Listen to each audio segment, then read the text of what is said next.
Kung hindi ngayon ang panahon na para sa'yo,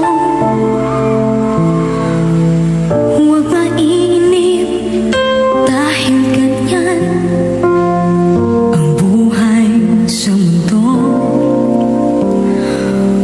Huwag mawawalan ng pag-asa.